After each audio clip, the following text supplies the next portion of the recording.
need some research. It smokes, it drinks, it philosophizes. Just let me suck, please. Just a little suck on each one. My mouth's bleeding, Bert! My mouth's bleeding! Shall we talk now or wait? WNBC. WNBC. All right, bye, everyone. See you next time. Bye. What Was that really our start, or you want to start? Yeah, over? it's ticking. WNBC. WNBC. Like Energy BC. Woo! How you doing on this Saturday night, everybody? Or whatever night this comes out. Jack. How's Wolfman Jack talk? Wolfman Jack. I can't even remember. I remember Wolfman Jack was a big deal. It's so fucking weird. Wolfman Jack. I think he had sort of a. I don't think he was as low as you might think, but he was like Just raspy and crap. Wolfman Jack. Ugh. Some shit like that, exactly. Just the fact that everyone in the country knew this one DJ and shit. So weird. It is weird. The different times, man. Now with all the YouTubers and shit, just I wonder what he even did. Influencers. Like antics. Did he do any Howard type antics, or was he just like, "This is the coolest record no one else is playing"? And shit, you know? Yeah. Was he like actual talk guy or a DJ? You know that. I think he was just like a DJ. Thought so but, too. You know, they talk in the middle of the song sometimes. Sure. So it's just like bantery. That song takes me back to 1950. And it came from a song from and then there's of course Casey Kasem. Exactly. This is Casey Kasem, the top 40. But did you ever hear that rant he went off on about? Fucking amazing. Legendary. Anyway. And the fact that he was Shaggy's voice and shit, right? That's fucking great. Crazy. Casey Kasem, legend for Shaggy, if nothing else. Like Scoob. Fucking. What the fuck are we talking about? What movies did we just watch? I don't even remember. God bless it. God Bless America and Possessor. Oh yes, Bobcat Goldthwait's God Bless America, and is it Brandon Cronenberg? Yeah, I believe so. Son of David Cronenberg, Possessor, which was your pick. Yeah. And it's interesting that he went down the same road his dad did. Some people like, I mean, at least when it comes to this, you know, it being this sort of body horror, gore and dicks, you know, and shit. Psychological horror type shit. Yeah. But anyway, we could get to that. Does it matter what order we do them in? Last time we did yours first. Let's just talk about it. So we're talking about it anyway. So let's talk about Possessor first. Yes. So it might be less fun or something. Start with, yeah, exactly. Yeah. So since I picked it, does that mean you describe it, right? That's the rule since I picked it. Yeah. All right. Essentially, it kind of steps on some idea we had with like this body swapping, murdery shit. Very loosely steps on it, but it kind of pisses me off that our fucking agent and shit was like, and everyone who read it, this is too horror like. Right. Fuck you. Now this guy went and did the same horror type shit. Fuck all of you. Visionless. Seeing fucks. This Invisible Man 2, this and that both confirmed for me that there's definitely not only a place for, but possibly even more of a demand for the version we were. And they're always like, it's too dark. It's too fuck off. That's what this should be. Needs to be some source code running and fucking good guy shit. Positive ending, happy ending, basically. And like, no. Anyway, this shit. Anyway. It's basically Andrea Riseborough, who's just in fucking everything nowadays. And she looked amazing. Yeah, I didn't realize he was no makeup. Having picked. Yeah, she was in my last pick too. Yes, Death of Stalin. I didn't even realize that when I picked this, that she was the star of it. You know, it's like a Jessica Chastain comes along and is in everything for a minute. Now she's in everything. And but it's kind of like a highfalutin it girl. It's not like Cameron Diaz is in all a bit of like Tilda Swinton in her and shit. Exactly. Yeah, like I got that vibe. Naomi Watts did it for a minute. You know what I'm saying? And they're all fucking awesome. But anyway, all timer. So she plays essentially some assassin who works for this nebulous little company, and Jennifer Jason Leigh is sort of her handler, and they take over bodies so that they can use those bodies to assassinate people. And it's like a short time frame thing. You have a window to do it before you start getting brain damage and shit like that. And eventually she gets an assignment. It's that Chris Abbott dude who I first saw in Girls, but he's like kind of the softy boyfriend of Lena Dunham or something, right? Wasn't he in Girls? He was that dude. I don't remember, but he's a pretty good actor. Now he's coming up. He's in everything. He was Yosarian in that Catch-22 limited series they made. I still have to check that out. Saw him in this movie James White. book. He's like a junkie. He's really fucking good in it. Just a good dramatic actor and shit. Motherfucker has an Adam's apple on him too. You see that thing? Yeah. Ichabod Crane looking shit. I know. Like if Adam's apple is masculine, yeah, it's dude's a man and shit. That's my log line, my elevator pitch. Look at this fucking Adam's apple. So anyway, though, she takes him over, and it's more of a struggle this time to control the body or not. And it kind of just all goes to shit because the lines get blurred between him controlling the body and her controlling it, and which again kind of steps on our shit a little bit. Where it's like, imagine she's taking you over, you're him, and you come to, and you're like, what the fuck did I just do? Why is there blood everywhere? You know? Yep. But very similar. So that's the gist of it. It's very muted, very low key and somber kind of. Yeah, didn't. It kind of didn't have the stanky charm. Not much warmth at all. Shit. Very cool. Didn't have what? It was great. Sorry. It was great, cold, clinical, kind of Kubrickian kind of shit in that regard. But his dad's old stanky shit kind of has that stank charm. Yeah, it has more like heart. Yeah, exactly. You know? Like this, like not heart in like the Steven Spielberg sense, but just in terms of like the approach, you know, the general warmth of it, you know. I don't know. It didn't, really move me much in any way, which, you know, his dad's stuff did still seem to do, like, not because it like plucked my heartstrings either, but it just, there seems to be some passion to the you know, his dad's approach more, you know, like more just, it's coming from a different place, I guess. Yeah, just kind of scrappy, as far as I know. Earth. Yeah. And his shit has changed over the years. I mean, if you're talking like The Brood and The Fly and Videodrome and shit, definitely that. And then later, now, you know, again, we haven't seen as much of his shit as we should, honestly. I need to start hitting the modern Cronenberg stuff. Like Eastern Promises and stuff, which is definitely different from 10, his 15 other, years which ago I've seen, now, you know, right. But yeah, that's not what comes to mind when I think Cronenberg, like again, the more body horror type shit. Existence, do you remember that one? That was a trippy movie. Like not great, but there was something. No. Yeah, it's. I mean, this is far more technically right. Well, that's again, it's sort of the same problem we keep seeing where things, when they become too glossy, and the technology makes it too easy to make it beautiful and everything, and give it this like tone that like you know, it's sort of a crutch in a way of an Upstream Color. Remember that Shea Carruth, the guy who made Primer? Yeah. Where you're kind of like, you know, I respect what's going on, but I don't know if I'm really digging. The performances are great.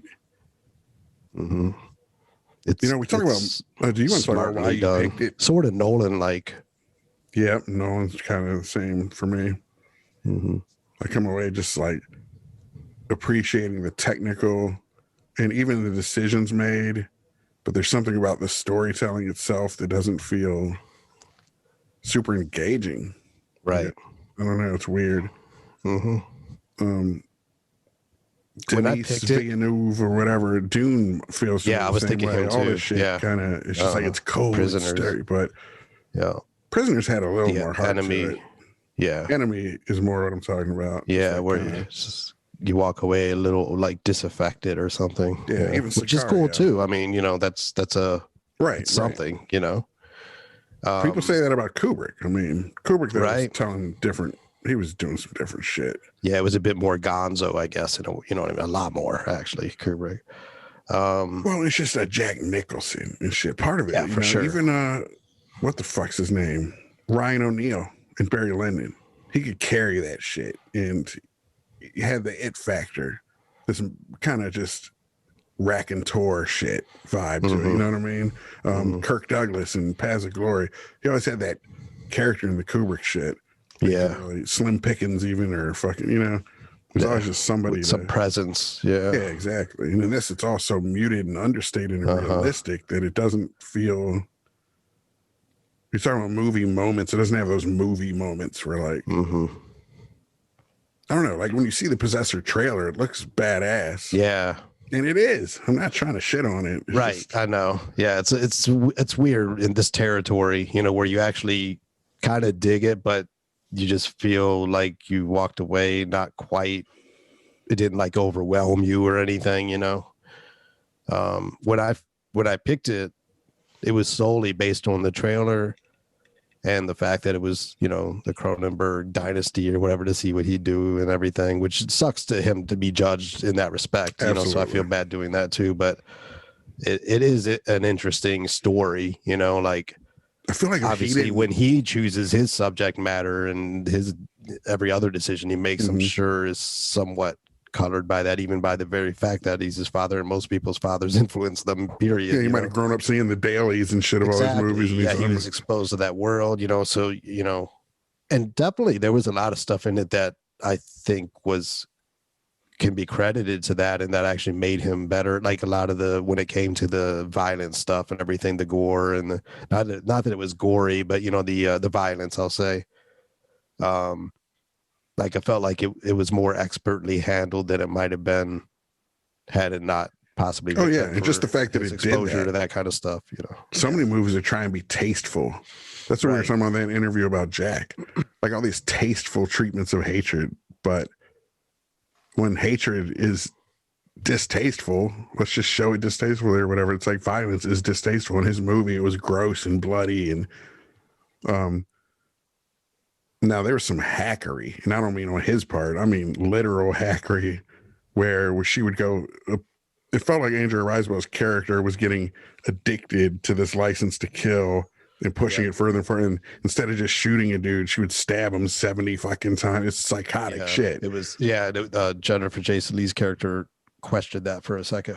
I mean, it feels like, honestly, and maybe it is just some weird little shadow organization that got this technology and they're just doing this shit on their own. But if it had any kind of structure to it, they would have pulled her. They're like, no, you can't stab somebody 70 times. You shoot them. And they just find another person. Like, is she the one to do this? Exactly. Why are you going to be sending her back out when she's hacking bodies up and running the risk of getting caught? You could probably find some perfect, just almost machine of a person that'll do it exactly the way you want. It doesn't have these familial connections she did and all this shit. And you know what I mean? Like, there's so many, I mean, even our own, like, CIA and stuff probably has people like that, I'm sure, that would be good candidates for this, better candidates. Yeah. But I was going to say, when I chose this, I didn't know it was an assassin sort of setup. Right. Like, and when I read that in the log line before actually watching it, I was like, oh, like, I mean, if they had explained that she just has a genetic predisposition to be better than the average person at this shit and connects better or something, her brain, but if they just put that in there as a marker, right, then you can kind of say, all right, so she's Allen Iverson. She doesn't have friends. She gets leeway. But that felt kind of like, I don't know, dude. Feels like somebody's telling me a story and shit. Right. And her motives were, as far as I could tell, it was kind of pretty much financial, right? I mean, other than, like you say, she got to like act on certain impulses or whatever. Right. But I mean, like, the conceit, though, was not that she was being forced into this, because where I'm coming from is in terms of like getting behind the character, which I don't think you need to do in a movie for sure. But I was just thinking, like, the whole time when she was trying to be successful, I was like, well, she's kind of an asshole, because she's like taking these innocent people and forcing them to kill each other. And so I was like, so that's out the window as far as me, like, sympathizing with her character, whether she succeeds in a way I didn't want her to succeed and stuff. But I'm like, that's okay. The organization is worse than just an assassination organization, because you take this other innocent person and ruin their whole fucking life. Exactly, right. Yeah. Like the poor fiance or whatever she was, that he truly insidious. Spoiler alert as always, but but then I was like, that's cool though. I don't mind. Like, look at Jack. Like, I'm sure I'm down to watch a villain operate and stuff, but I just was thinking it didn't quite make me want to like root for her, which it seemed to want me to do in some weird way. You know what I mean? Like, because when she did start to, you know, lose control and everything, it seemed like that was the stakes were that you would want to see her regain control. But I was like, not really. I kind of wanted to see her fail because, you know what I'm saying? It was kind of a weird dynamic on that front. Plus another, I think the family thing, well, you said that it seemed like she was just financially motivated, but it also seemed like she just had nothing going on. Sure, but you can. She was estranged from her husband. And, you know, like I'm just saying, this is of course, it's worse than almost any other crime against humanity. I get like other than genocide, shit, but I mean, or rape or whatever. But I just mean like it's worse than a normal murder of passion for sure. And what do you even think worse, as you said, than a normal assassin. You know, because she's killing innocents and shit. What if you think they had set up something where it is kind of a, what the fuck was that? Worst. Quantum Leap meets Dexter kind of thing, where this organization did research and it found scumbags to then use the body of as sacrificial lambs and shit, you know? Yeah. Because that would be interesting then, because she'd be struggling with the mind of the scumbag. Oh, you know, there's that, and also the victims they choose. You know, if it were like more like Dexter, where it was like you're targeting bad people, whatever. I mean, all I'm saying is I would find myself rooting for more. I'm not saying that's better because I do. Yeah, I don't give a fuck about rooting for anybody and shit. Yes. No, I'm just saying like there was a period where it seemed like much of it hinged on you being on her side, sort of. You know what I'm saying? Like the fact that she was starting to falter in her mission and that she might get lost in this dude's mind or whatever and all this stuff. And I'm just saying those stakes kind of like I'm not saying that it should be improved on in any way. I'm just saying that here's that's something. what I walked away from. I don't need someone to be a good conditions, guy. you know? I can root for a bad guy though. They just didn't really give you much about her to make you give a shit about her as a person at all.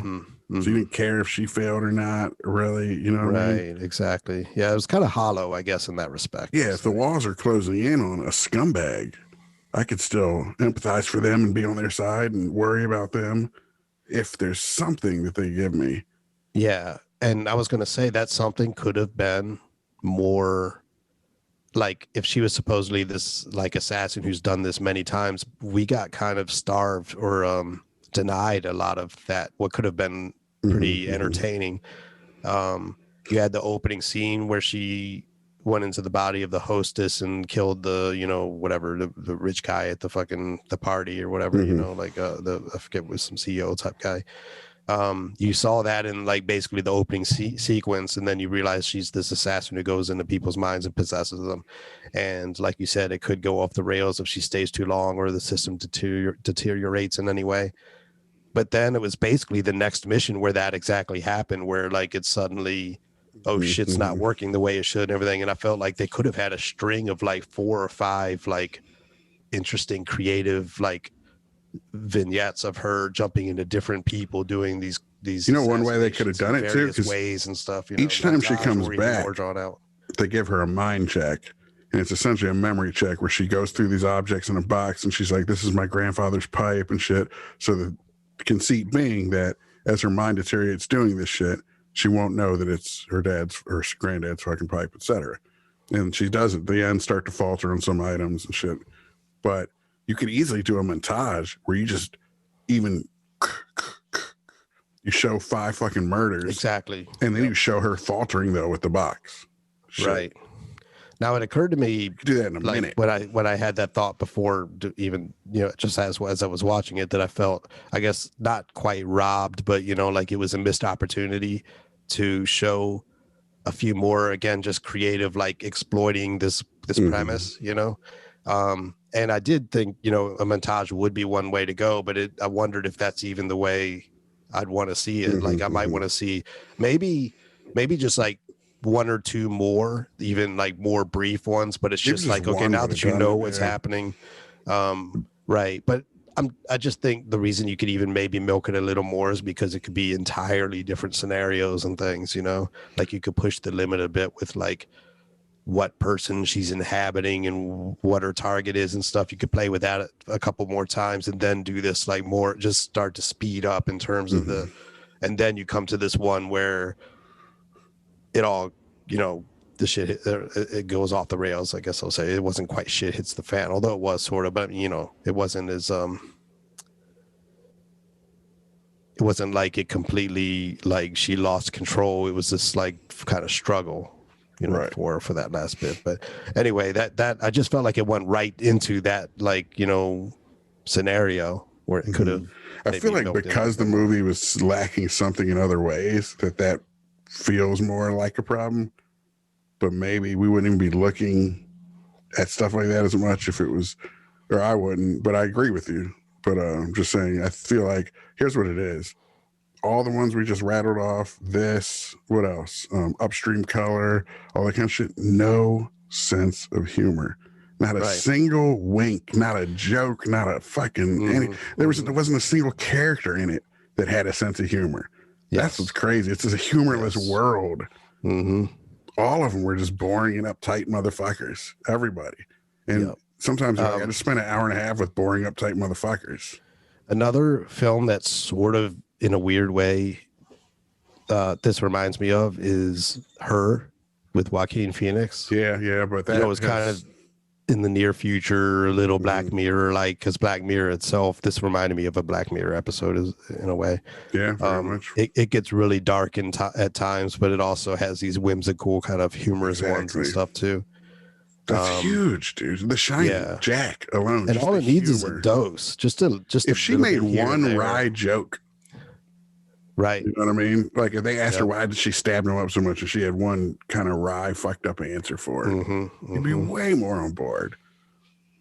And again, just I get it. Maybe it's humorless work, and the people they're killing are all humorless fucks, but it's just.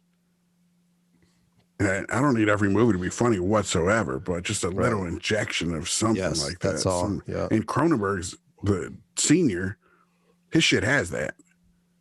There's kind of a subversive sense of humor in all of his shit. You know what I mean? Exactly. This sort of tongue-in-cheek, intentional, almost cheesiness or whatever it is. Yeah. Yes.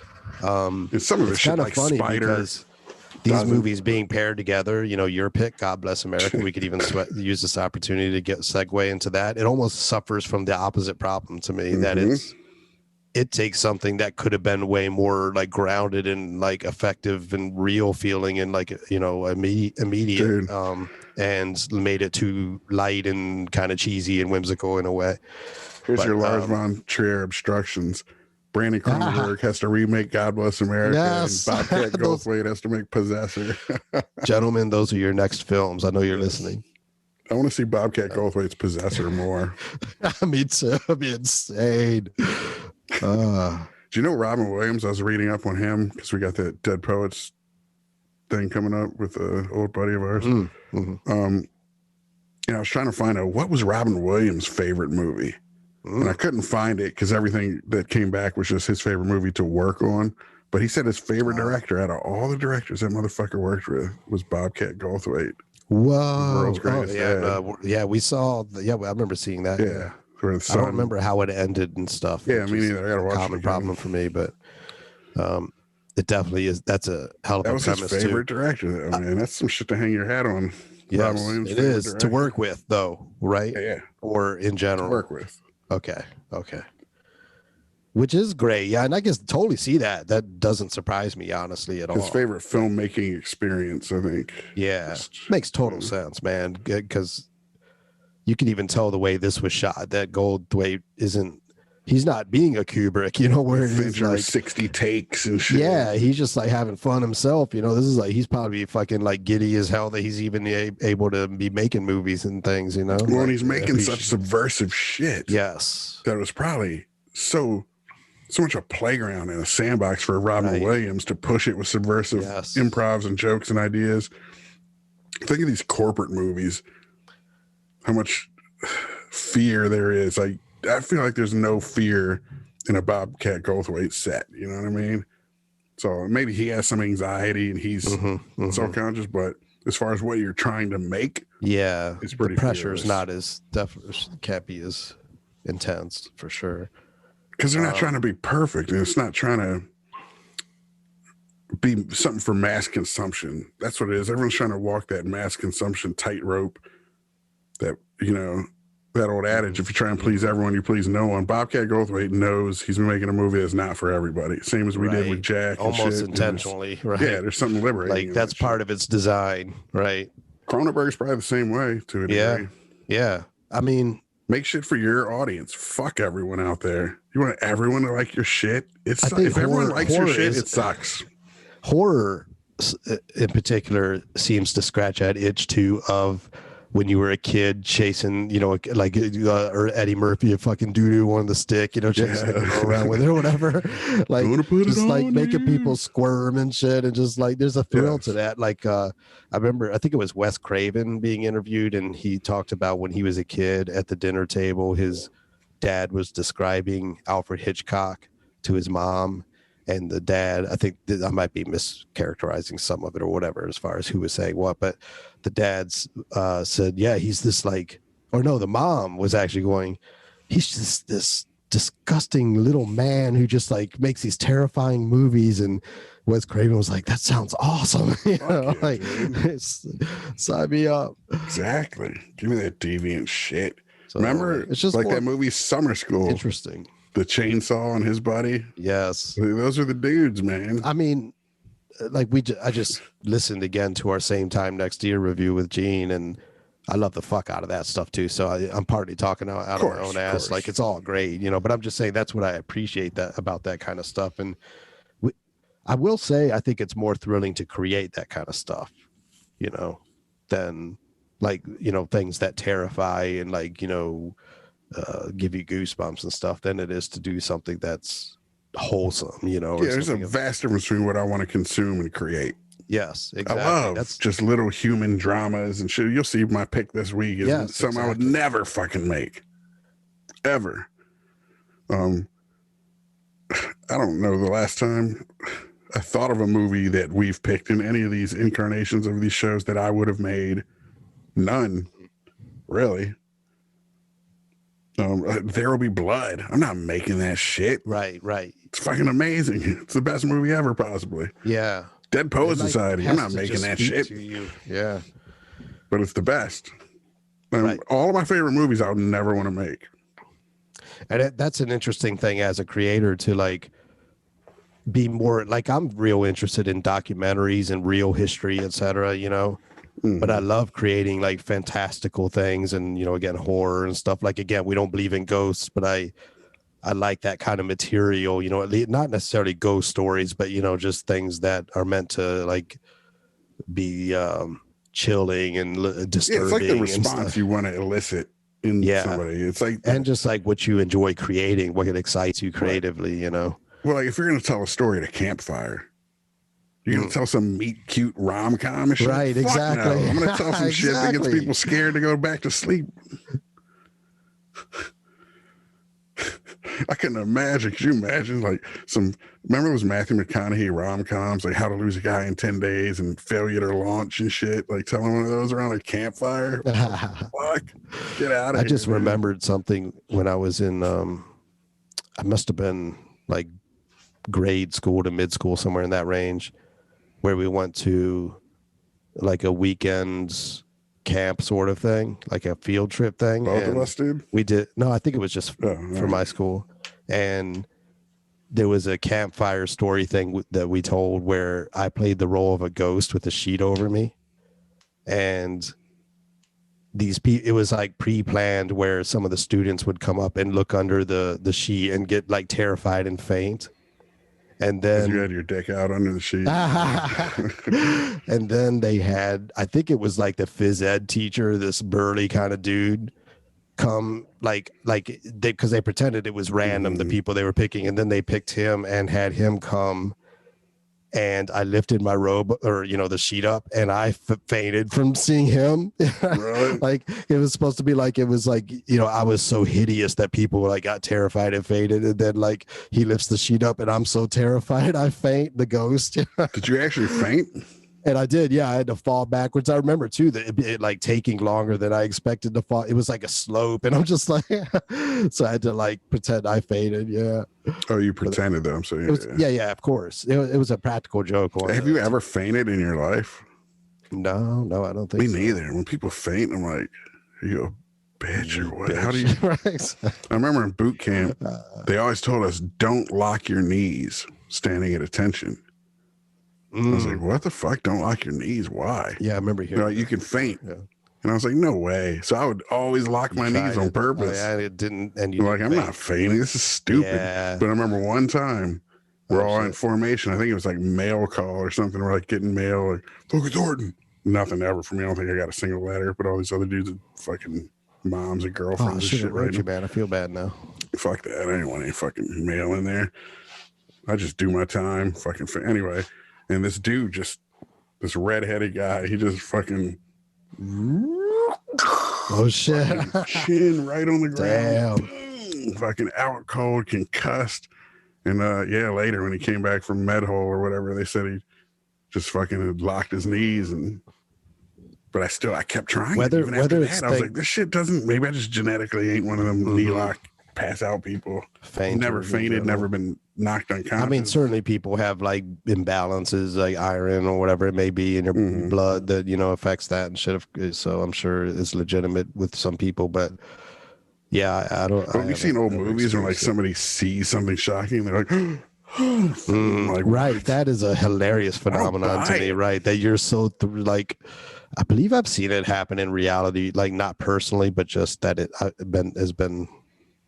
I don't know. I can't think. If anyone watching this has ever fainted, leave a comment and call us. I know a woman who fainted a couple of times. I don't think so, but I don't think it was diabetes and shit. Yeah, I was going to say it wasn't because of like being like terrified or getting some shocking news or whatever and fainting and like the trope. That's what I don't buy. Like I heard, like, oh my god. You got into the school unit because people faint out of happy news. I'll say this. I think I get what you're saying. I think sometimes it's like a hypnosis effect that people like deceive themselves though. Like when you say you don't buy it, like I think they though might even believe that they're fainting. They hypnotize themselves into it in a way. I don't think everyone's faking it. Don't get me wrong. Exactly. Like I buy it. I'm just saying I don't understand it whatsoever. Yeah, it's so foreign and absurd to me. I get that completely. I've had the same thought. Like, really? That's even possible? Like, what is wrong with you, dude? Right. Buck up. I'm not trying to be some tough guy and shit. It's just fainting is weird. Yeah. I get if you're in a weight cut and you've been in a sauna and fucking losing 9 pounds of water weight in the last 3 hours and shit. Sure. Well, here's one thing to analyze about that. Like the people who, if those who do it, at least stereotypically, are people who are more like timid or, just people who take on a social role, even of being vulnerable to fainting because something like traumatic or something they couldn't take happened. And you and I, of course, went through our whole lives not being in that type, right? Or that. And not that you're born into it. I'm just saying that certain people probably more susceptible to it because they've sort of allowed themselves to be that character almost. I wonder if it's like a syncope thing, like their heart skips a beat or some shit because of anxiety or something, and it just fucks their shit up. We definitely are anxious dudes. We overthink. Right, that's what I'm saying. I'm anxious as fuck, and I never fainted. I've had situations where I told you I'm gonna faint. Oh my god, anxiety is coming to a head, but it never happens. I just don't get it. I can't imagine. It must suck. Shit, I think Sarah said she fainted and cracked her shit open or something. I've known people who've done it. I mean, yeah, like it's just a physical phenomenon too, I'm sure. But like you say, it's this weird, sort of like motherfucker's got an 8 constitution. That's what they rolled a low constitution score. Or something. Right, exactly. I'm out of shape and shit, but I think I got a pretty hardy constitution. Definitely. I give myself cancer by eating fast food, but I beat it. Yeah, and like it. low wisdom, high constitution. So God bless America. I got to fucking piss too, and I think we're like half through this shit. If you want, you can just go piss, but all right, let me do that. I can hear you if you want to bullshit or. I'll talk about why I picked it. I guess not that it'll take that long. So all piss right, quick. Perfect. Start pissing in buckets like I do, old cups and shit.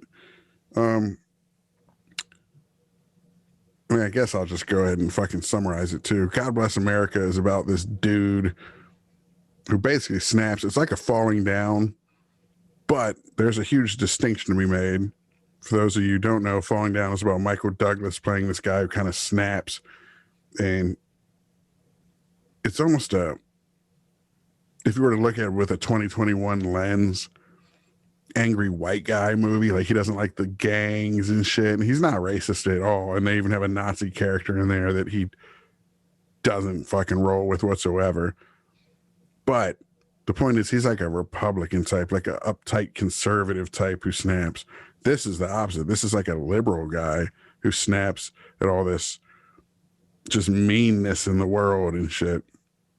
The Michael Douglas character, I don't know why I'm comparing it so much to Falling Down, but they are pretty similar. It's kind of just a guy losing his shit and going on a spree, and very much a commentary on society. But in Falling Down, it was all these things that just frustrate us in life and piss us off. And this had more of a morality thing going on, where he was purely preoccupied with people who were victimizing others or mean to others, or just making the world a worse place.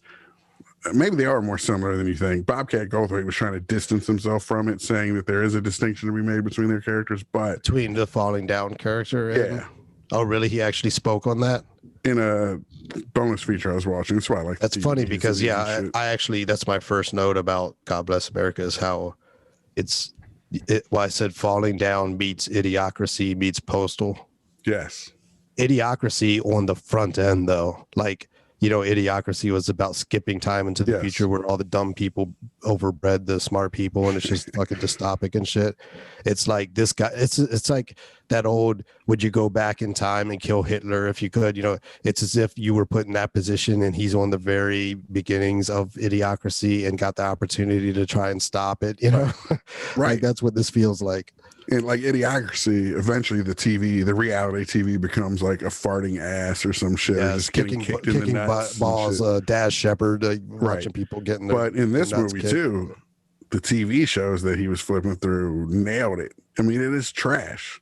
You got these Bill O'Reilly type motherfuckers, American Idol shit, where they're making fun of it. You know bowling? Suck it. Yes, exactly. The teenage bad girls throwing their tampons at each other and shit or whatever. Yes.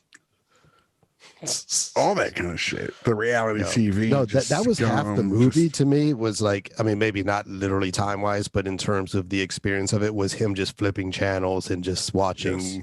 It was like this, you're watching human TV, it's like sort of like the montages in Jack, not to go back to Jack again, but the like, with or without those two things, like it definitely adds this extra flavor and sort of is half the experience, just cutting around to these.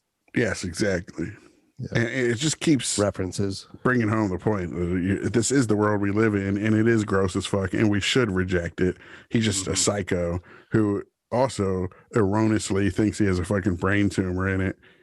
So he's at his wit's end, and he's like, fuck it. Instead of killing myself, I'm going to go kill this sweet 16 chick who's a fucking nightmare, and yelling at her parents because they got her a Prius instead of an Escalade or whatever the fuck it is. You know what I mean?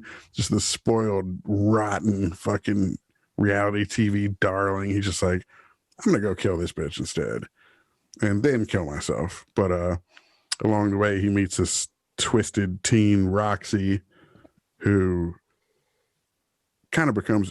Here's another thing he said. The two movies that he thought about when he made this was Network and Badlands. Mm-hmm. It's totally a combination of those two. Like Bonnie and Clyde, Natural Born Killers, exactly. Couple on the run, just fucking raising But hell. it's a platonic. There is a romance to that version, which is awesome. There's this whole, it's platonic, and she's this teen girl, and she's like, do you think I'm even pretty? Was protective of her and stuff, yeah. And I love how he just won't answer and shit. He was principled as fuck, dude. Yes. To a fault. This is Bill Murray's brother, by the way. Joel Oh, was it? Murray. I didn't even know that. Shit. Yeah, you know, there's like 10 of those Wild. motherfuckers, those Murrays. Really? No, I had no Brian idea. Conan Doyle. Like was a one of his Baldwin, movies. anti-Baldwin, or not anti, I guess they're... Yeah, only a few of them are in the That's not the right business. I think it's like 9 or 10 boys and a sister who's a nun. Talk about shit. sibling rivalries. Right. Chicago family. But yeah, it's Bill Murray's brother, interesting. Joel Murray, fucking crushed it. He was Crazy. perfect. Yeah, I did not know that was Murray. That's wild. I didn't research this at all. I saw a bit where he was talking about how Bobcat sent him the script. He's like, "Hey, this is pretty interesting. Like, who do you want me to play? Like the pedophile or like the asshole at work or something?" He's like, Wait, "No, Frank." Okay, gotcha. Yeah. Well, Bobcat has sent him the script or whatever. He didn't or think he had he was asked meant for him to be the lead. for. He's like, Yeah. Frank, dude, be fucking Frank. And he's Nice. like, what? I love it. Yeah, exactly. Some left field casting and shit. And the Mhm. girl, she was just another one of those Nickelodeon child. She was a killer in this shit. She was amazing. great. Yeah. I kept like superimposing Christina Ricci on her for some reason, which is probably from like the kind of the bangs, the hair, the shape of the head. There's some of that shit, almond head and shit. But yeah, that like timing is great though. What is her comedic timing is fucking brilliant. brilliant. Yes, no, she was great. No, I'm not saying that would have been better. I just kept like thinking she seemed like, well, it's almost she was more wholesome than Christina Ricci, which made it even more perfect. Yeah, you know right. I mean? That's true. Well, I think I'm just thinking of like Monster. She sort of played that role, and and what was the Vincent Gallo one? Buffalo 66. You know? Yeah, legendary. It's a fucking beautiful movie. But you know, yeah, she like it was that character sort of, you know. But to speak to the overall premise of the movie, watching through it, it was like it felt a little vicarious in a way. Like it was like all the grievances, you know, Goldthwait had, or more even generally, just the middle-aged white dude or whatever, with like these values and things like set over the edge, and like sort of a wish fulfillment thing going down, which isn't a knock. I'm just saying. It's the great irony though of, he said I only watched like 5 minutes of this 40-minute feature, unfortunately, but there's actually a commentary track with him and the two co-stars. Probably fucking great. Yeah, I'll watch it sometime. But he said this stemmed from basically just him and his wife and his daughter wanting to get guns and kill people because of what they saw. Oh, they were discussing it, really? Like they would joke about it at home, like we should just find these reality TV fuckers and just kill them and shit. And that, well, like Joker recently had that moment. You know, have the Rupert Pupkin things, all that kind of stuff. Like it gets into that territory. And my personal stance on that is, I wish I could use the word offended without having the connotation. Your sensibilities are offended, but you're not. Are offended because like I'm like, as idiotic as these American Idol type characters are, and the 16-year-old that you mentioned that got the wrong car for her birthday or whatever, graduation, whether they deserve to die for that, of course not, right. So and, Bobcat said that. Of course, I don't advocate anyone go out and get a gun and fucking, but that's what movies are. I made a movie about it instead of doing it. Right. I mean, we talk about doing it. I made did a movie. it in this creative, productive way instead. The way Frank, Joel Murray's character, goes off to his coworker and shit. That guy, his fucking bro dude next to him. Yeah. I was like, he should have a podcast. Right.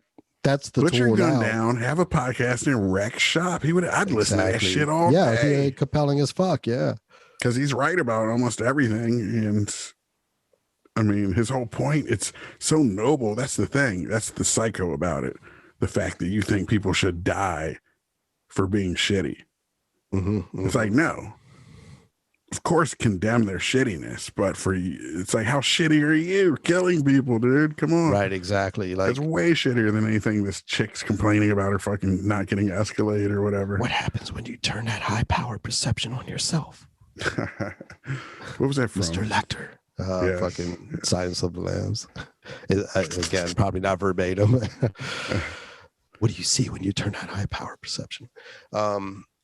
But yeah, that's sort of the dichotomy with movies like this. So it's sort of like they're this almost like a fantasy land kind of, right. And it is cool that it's honest in that regard, that you kind of have these thoughts like, man, I just want to get a gun and shoot all these scumbags. Exactly. So you don't. Well, I was thinking about that, like, mind, I mean, to show this in like straight up non-whimsical fashion. Like you said, what if you swap directors? PSH or some shit. Yeah, or swap these directors, Cronenberg, Brandon Cronenberg shot this, like it would be amazing, but it also would be like too. Well, like the director of the movie I'm picking next, like if he were to direct this shit, just some straight up. We talk about verisimilitude and shit all the time, just straight up realistic. No Hollywood bullshit. I'll also say one of the reasons I picked Possessor is because it's relatively new. Yeah. And I've been wanting to watch it, so thanks for picking it. Me too. Yeah, that's another reason. Just it's a good excuse to go ahead and check it out. But I am totally like, I don't know if you plan on picking a movie during this conversation. I think we still have a decent amount of time so we can get into that. But I feel like I haven't explored enough what my next one would be, but I have a couple in my back pocket. But like the one I want to bring out is like so ridiculous. Dude, you did Fatty Drives the Bus, and it was maybe one of my favorites of all the fucking old Cinephiliacs we did on Holy Clowns or whatever. Yeah, I don't know how much but I have a few others that would be pretty good, pretty interesting to talk about, and I want you to see, but anyway. Should we do any of the I only brought that up because you alternate reality casting or stars for these shits, rating them? Are we going to get in any of those kind of games as we do these, or whatever? We could go in Letterboxd and do stars and shit of all these or something, but I don't know. The stars are, I don't know. That's iffy.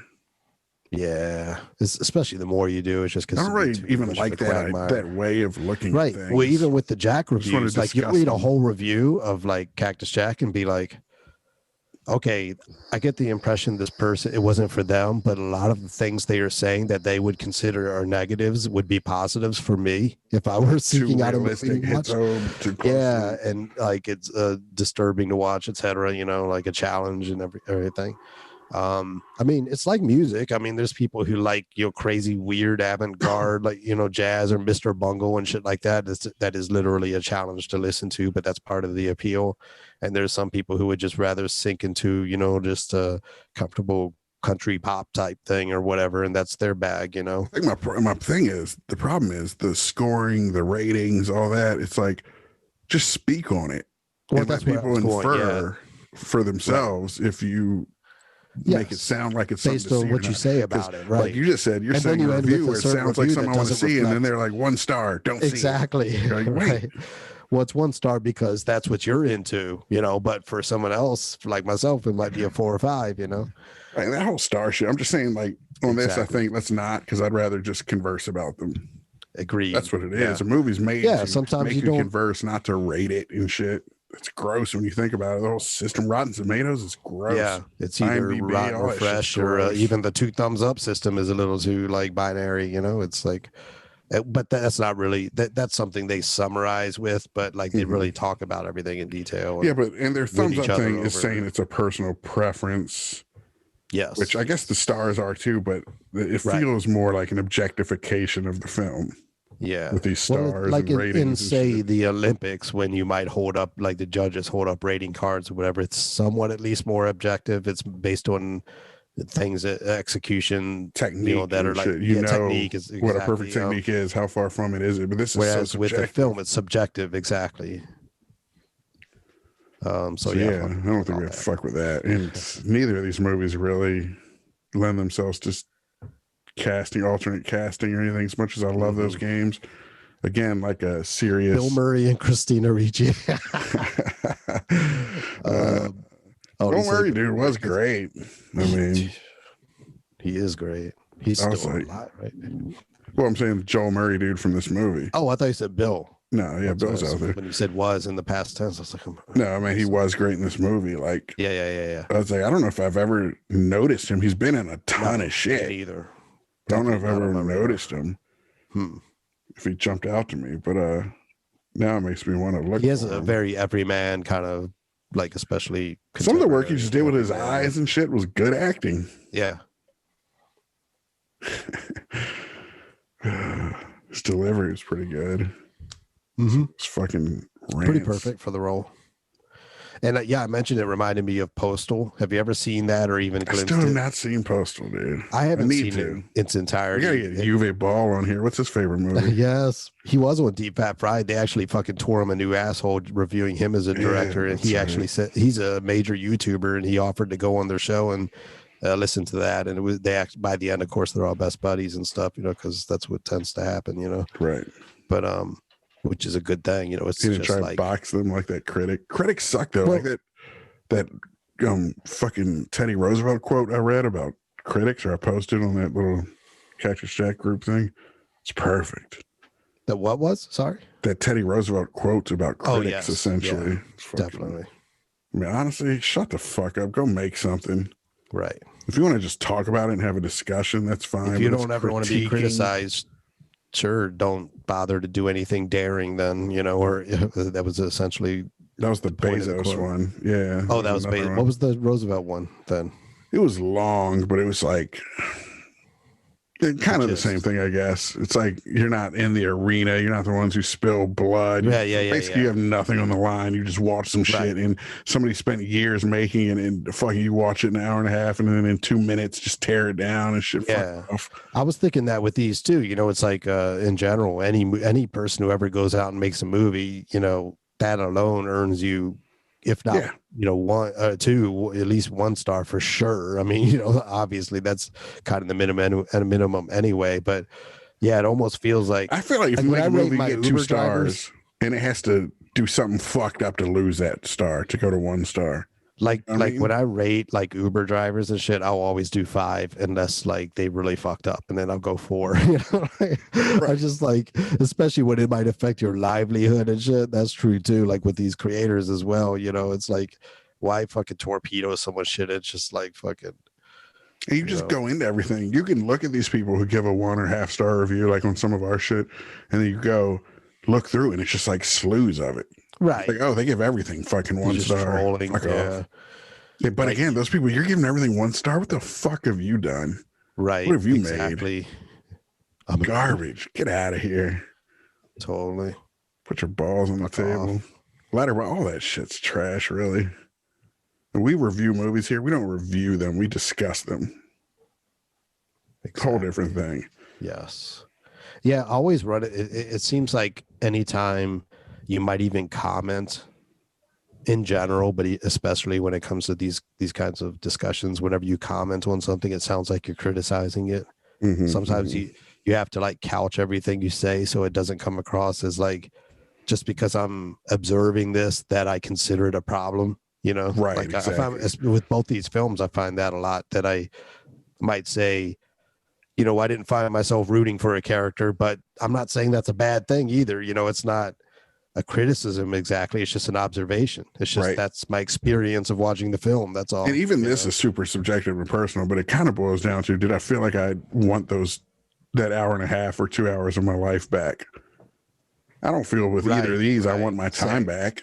Yeah. They were good movies. I'm glad I watched them. both, for Exactly. Sure. Yeah.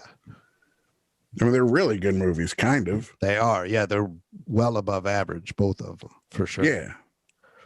I mean, they're the kinds of films I don't know will have anyone pick as their favorite movies ever. You know what I mean? Like on my True. favorite movie. Well, thing, I can see. Well, that's an interesting thing to do with these. Out of these 2 movies, when we do these double features, which one do you think is more likely to be someone's favorite movie? I'd say Interesting. God Bless America is more likely Probably, to be 'cause someone's it- favorite. Yeah, because it resonate might with it. scratch certain itches that Yeah. aren't scratched by other films and things, and that just like key in on, strike a chord with certain people's sensibilities and stuff. Whereas Possessor was a bit more of, I mean, it's just by its nature harder to resonate. Here's the thing with people. Possessor, It's more and this is cold. something that modern films we've talked about before with the slick production value and shit you even mentioned earlier on. If you took all the fucking beautiful bokeh and depth of field and all the cool lighting and shit away, which almost make it worse. In a that's way. what I'm saying. If you took all that away, would this be engaging? Right. I don't know, man. And they're not mutually exclusive. That's one of the frustrations with this stuff is that you could have something that has this really just it was dripping with mood and, you know, tone, I guess I'll say, you know, like it's tone. I could really appreciate that shit. Like when Absolutely. it almost made like it, you know, there have been moments when I've been in cities, you know, in Boston or New York or wherever, where San Francisco, whatever it may be, where you're just on the street where it is like you feel like you're almost in the future or something. Like everything's just this way. The buildings are, the architecture and the lights, and especially at night, it evoked that, like Eyes Wide Shut kind of did that. You know, Tom Cruise going through the streets of New York and stuff, where you're just like, this is fucking surreal, man. Like the red. I got that feeling from this. You know, like the one thing I appreciated was those. Sometimes it would really take its time in transition kind of moments where it would be just the cityscape, and it did this kind of cool thing where it would just slowly like just tilt the camera. Oh yeah, I love that shit. And, yeah, and just immerse you in this like there's not the colors were great or too. Anything. It's just The use of colors like Wong Kar-wai type, just color paletting. It's awesome. Mm-hmm. It's visually fucking sumptuous, really. And it does suck you in. I feel like I'm giving it short shrift just because I'm saying it didn't. I mean, it's pretty excellent, technically, an achievement, really. Right. Some of the trippy visuals. I thought about that too. Yeah, just as I was watching it, just like even just getting the shot, setting it all up. You know, the locations, the actors, the DP, whoever the fuck it was, smashed it. Beautiful. Well, let me talk about that though. That depth of field shit. Mm-hmm. Yeah. It's kind of, there's almost something film schoolish about it or something. That it's, I could see it if you're really trying to make an intentional shot where I want to isolate this character and set them away from their setting. I want to hyper focus on this character where the rest of the world becomes out of focus. But to do it all the time just feels kind of, it's a stylistic choice, but I don't know. It's interesting. I like it. Hyper focus on the character, like, you know, in terms of actually the way it's shot. Yes, because what that depth of field does, it makes everything else out of focus except them. So it's almost like they're apart from the world instead of a part of the world. Yeah. And I just don't know if it's true, because like the best choice to make. It looks like cool, Kubrick, but it's like, because Kubrick doesn't do that shit. Yeah, it's more wider shots. Everything's in focus. More Coen Brothers don't really do it. They use wide angle lenses where everything's kind of, you know what I mean? Yeah. So it feels almost just kind of, I want everything to, contrived. Yeah, like a crutch sort of. You know? But if you're really, again, if you're trying to set that character apart, and it's like, I want to, like someone looks at someone they love or something, and that's the only thing in focus, like then it's intentional and it makes sense. Or think of those scenes in God Bless America where use it for effect. There's all the paparazzi crowd and shit, and you notice you're losing yourself in it. You can do it there, exactly. You know? Yes. Very you want to highlight something, but to do it all the time is just kind of because it is beautiful and cool, like your bokeh and all that stuff. But yeah, I think you hit the nail on the head. Use it when you need it as a tool, as something to, because in the real world, when we move around, you're not seeing shit like that unless you have shitty eyes like I do, and everything's bokeh. It almost feels like putting on airs or like try hard or affected. It's like it doesn't feel. Yeah, I don't know. Again, I appreciate the look of it, but it's cheap. Anyone could do that. Any DP with a decent lens and shit can do that. Yeah, and that's not a problem. It's not that it's a problem to use. It is in a way, though, because I definitely do appreciate, like, Henry, a portrait of a serial killer and fucking Taxi Driver and shit. Just I prefer something that's gritty. You feel like you're in the fucking room. This stuff feels more like a music video or something, which, again, you can appreciate. It's like a different category, but... and this one at least does blur the lines between realities and shit, kind of. It's the same reality, but it's like who's maybe that's how it feels to be in this other person's body, that everything is kind of out of focus and shit.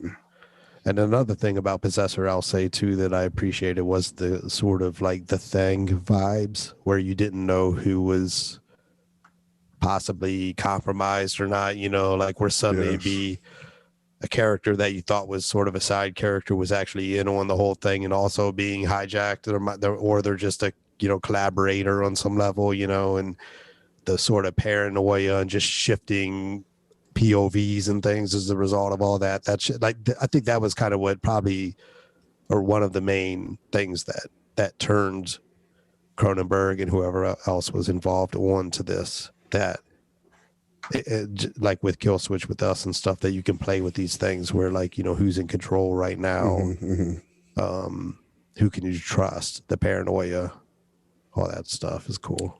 Yeah, the thing about our Kill Switch shit, not to we always end up talking about our own projects on here, is that it's this guy jumping into other.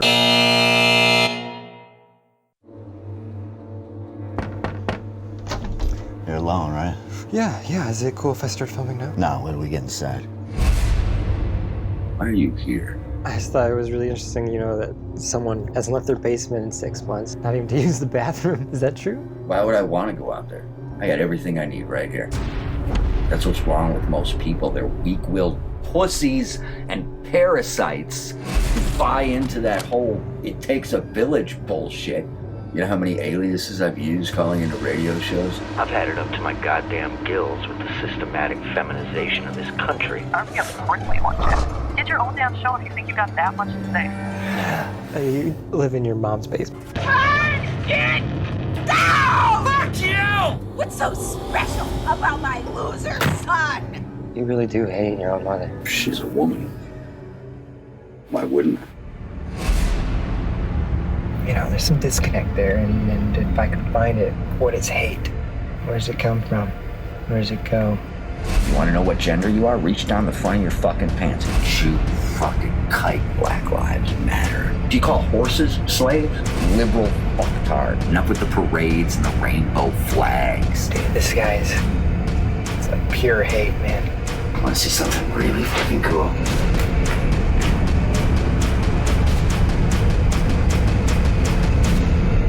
This guy is a fucking animal. He's got himself on a leash. He's itching to get off that fucking leash.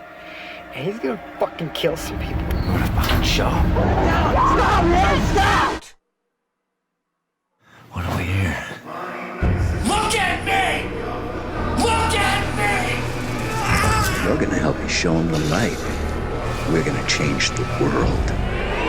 This is Cactus Jack coming to you live from a studio audience. To the man who calls himself Cactus Jack, we have watched as you have rocketed to infamy. And you wonder why these cornered animals lash out. Pick a fucking side. And now, we have watched as you have called for literal blood. I know you're out there listening.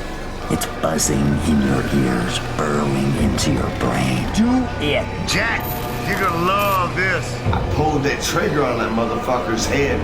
Your VPN will not shield you. The darknet will not hide you. You and your kind are finished. You think I'm scared of you? Come and fucking get me.